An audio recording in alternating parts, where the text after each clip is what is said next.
A covered wagon was a wagon with the white rounded top made of cloth.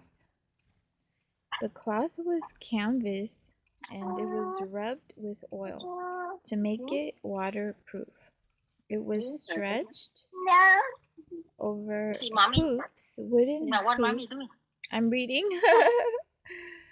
And so the cloth went over the whole wagon from side to side.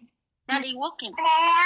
Daddy walking. There were drawstrings in the front and the back of the canvas. If you pulled the strings tight, you closed the ends to keep the wagon protected from wind and the rain.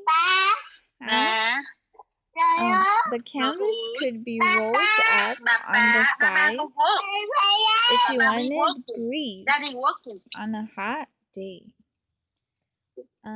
The bottom part looked like an ordinary wagon.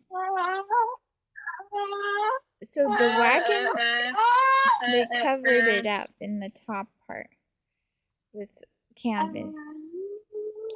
So the front wheels are smaller, the back wheels of the wagon are bigger. So this made it easy for turning the wagon because there are smaller wheels in the front, so for turning easily, and the back are bigger wheels. So they have hoops made out of wood, and you could also hang milk cans, different things, hats, dolls, jackets, things like that inside from the wooden hoops of the wagon side. Then they had buckets. They would and then they had to grease up the wheels to make them turn easy. What? What else? And they had a board made out of wood to sit on the wooden board. Oh, and then the oxes used to pull them, as well as the mule and horses as well.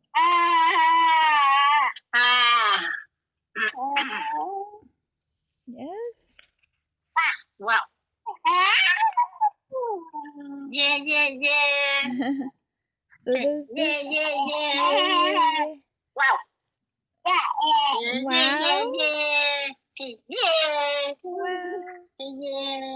So the oxen, the mules, and the horses used to pull on the wagon. Hi. Baby? Okay, what else? It says covered wagons were also called prairie schooners as well. A schooner is a boat that sails in the ocean seas. The big white canvas cover on the wagon looked like a huge sail. That's why they called it that. If the grass was tall enough to hide the wheels, the wagon looked like a big boat sailing across the grassy green waves. Huh. That's a funny thing. What is a wagon train?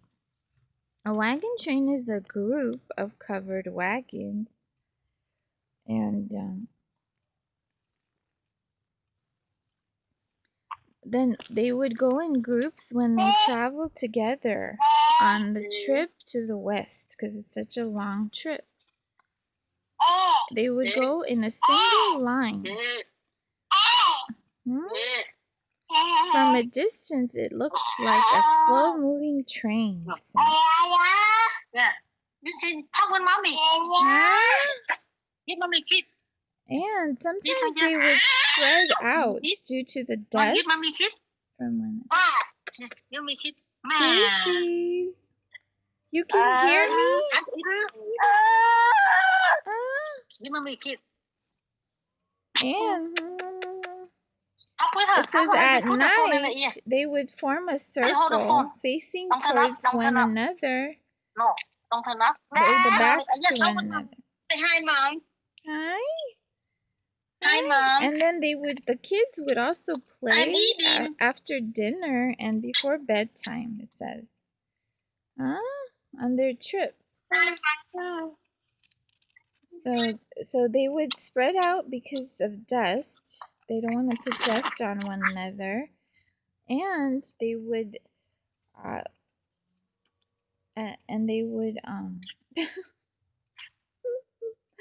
one wagon facing the back of another wagon, it says. That's how they would form a big circle.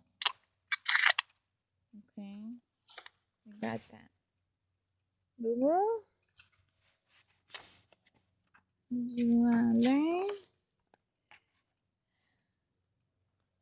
Hi?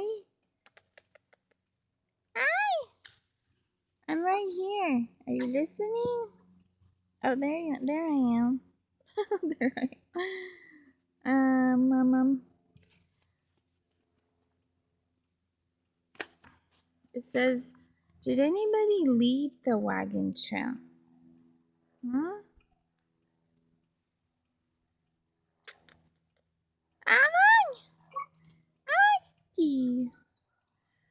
It says pioneers gathered the wagons together.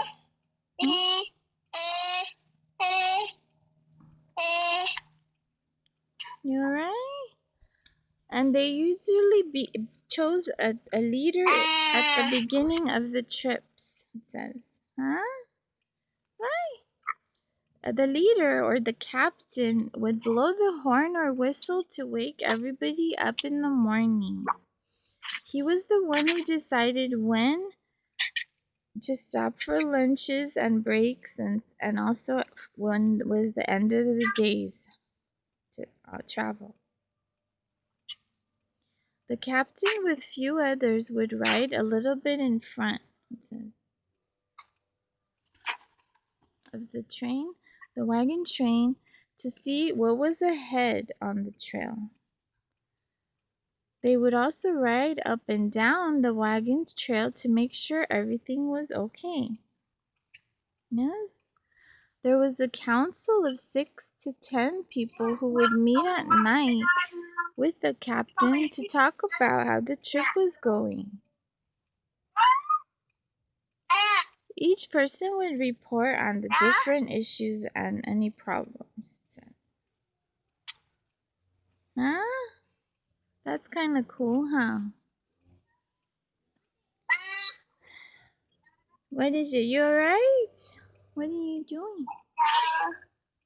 Sometimes the wheel would break, or the family needed help, or things like that, or a flour barrel would get ruined or break or wet, or sometimes if they're crossing a muddy river, they needed help, or if they needed supplies from other wagons to borrow things or ask for help, things like that.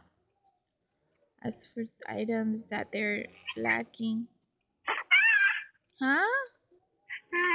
They were trying to be organized, yes?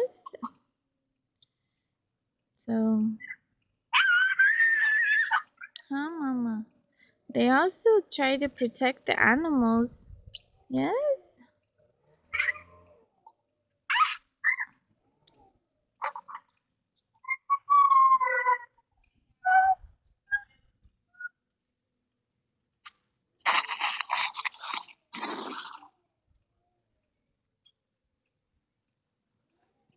So let's see here.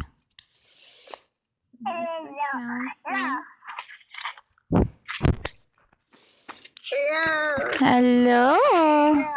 What is going on? And then sometimes they hired guides to help them also for people who already had traveled the trips before, to help them because they had more familiarity with the routes, and they were guides. They were They knew the ways and stuff like that.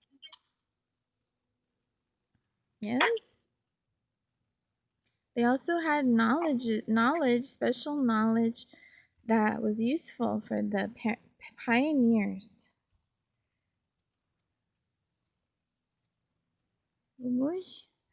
They knew the best places to cross the rivers, for example. They knew how far they had to travel and how much more they had to go.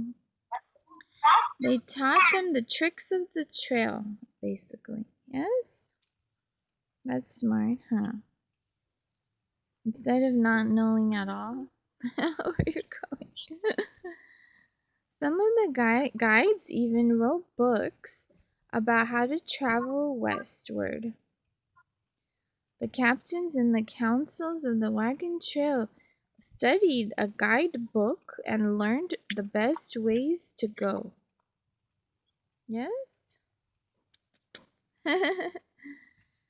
One of the most famous guides was a man named Dr. Marcus Whitman, it says. His wife, Narcissa, they built a home in the Oregon Territory. So that they had a trail guide for the first big wagon train to go to Oregon in 1843. It had 120 wagons that went on the trip. He was helpful to the pioneers who were going for the very first time. Yes?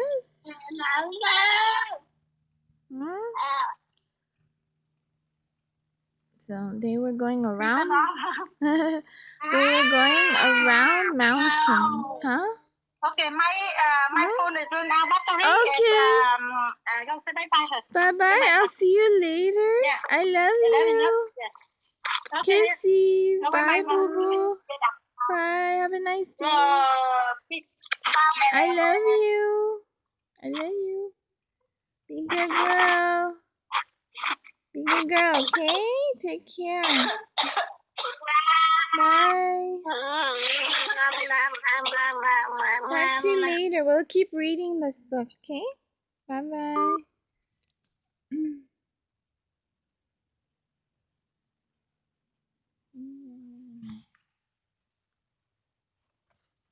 So, let's look at the photos we have here. This book is If You Traveled West in a Covered Wagon. It's a scholastic book. The photos on here.